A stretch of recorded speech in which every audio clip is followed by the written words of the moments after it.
ලස්සනලයි තම බස් එක ආවා කොමේ නඩේ ගොඩාකස් තුරි මාමා. ඉතින් මේ සින්දුව තමයි මේ දවස්වල ට්‍රෙන්ඩින් ඇවිල්ලා තියෙන සින්දුව. පුංචි දරුවෝ විතරක් නෙමෙයි මේ දවස්වල තරුණ වැඩිහිටි කවුරුත් මේ සින්දුව මුමුන්න බවයි අපිට ආරංචිය. ඉතින් එහෙම වෙලාවක මේ සින්දුව කියන පුංචි දියණිය දිනලිතම් සතියෙක් අපි පුංචි කතා බහක් කළා. මේ සින්දුවේදී අපි දෝනිට ලැබුණ ප්‍රතිචාර ගැන ඇහුවම දෝනි කිව්වේ එයාට ගොඩක් හොඳ ප්‍රතිචාර ලැබුණා කියලා. ෆේස්බුක් එකේ ගොඩක් ප්‍රතිචාර ලැබුණා වගේම එයාගේ යාළුවෝ නෑදෑයෝ එහෙම එයාට ගොඩක් සුබපැතුවා කියලා තමයි අපිට එයා කිව්වේ. ඒ වගේම එයාගේ මේ සින්දු ගොඩක් වෛරල් වෙලා තියෙනවා. ශ්‍රේෂ්ඨයේ ඉන්න නැන්දලා මාමලා මේ සින්දුයින් ටික්ටොක් හදලා තිබුණා කියලා තමයි ධෝනි අපිට කිව්වේ. එතකොට අපි ධෝනිගෙන් ඇහුවා සින්දුව කරන්න අදහස ආවේ කොහොමද කියලා. එතකොට ධෝනි කිව්වේ මම මීට කලින් බුද්ධික දයාරත්න සර් සංගීත කළ මිහිරි නැන්ද ලියපු නිසසලරෑ කියලා සින්දුව කළා. කවර් ගීතත් ගොඩක් කළා. ඒ වගේම කාංචනා අනුරාධිනයන්දගේ සින්දුවක කවර එකක් කරා.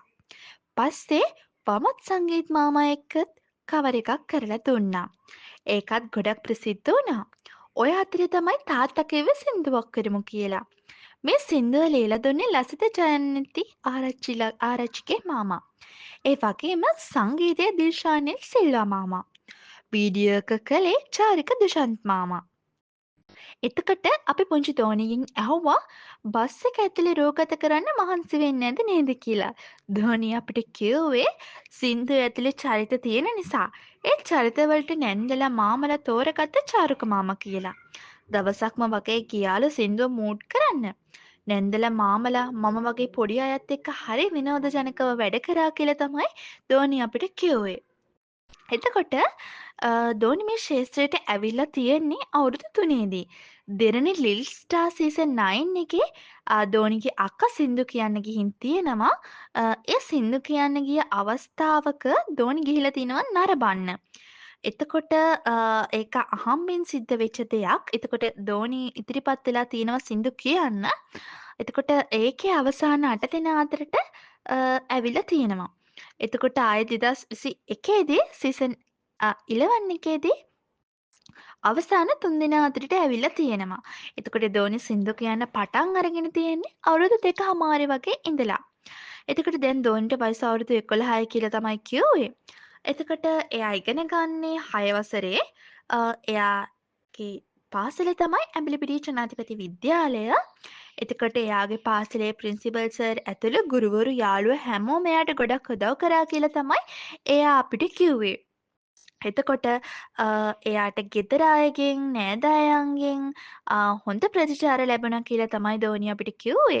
එතකොට ඇඹිලිපිටියේ ඉඳලා ගාන වැඩවලට කොළඹ එකගෙන යන්නේ තාත්තා තමයි කියලා තමයි කිව්වේ. අම්මා සංගීත ගුරුවරයෙක් නිසා මට සංගීතය කියලා දෙනවා. ඒ දෙන්නගේ සහාය නිසා තමයි මට මේ වැඩක්ම කරගන්න පුළුවන් වුනේ කියලා ධෝනි අපිට කිව්වා. සින්දුව ප්‍රසිද්ධ වුණාට පස්සේ ධෝනිට තවත් අවස්ථා ගොඩක් ලැබිලා තියෙනවා ප්‍රසංගවලට යන්න. ඒ වගේම ගොඩක් ආරාධනාත් ලැබිලා තියෙනවා. ඉතින් ධෝනි සින්දු කියන්නේ විනෝදාංශට කියලා තමයි ධෝනි අපිට කියන්නේ. ඒත් එයා කැමති ලොකු වෙලා ඩොක්ටර් කෙනෙක් වෙන්නලු. ඒ වගේම එයා මේ පාරේ ශිෂ්‍යත්වය ලියලා පාසලේ පළවෙනි 10 දෙනා අතරටත් ඇවිල්ලා තියෙනවා. ඉතින් ධෝනි අපි ඔයාට සුබ පතනවා ඔයාගේ අනාගතේ ගොඩක් සාර්ථක වෙන්න කියලා.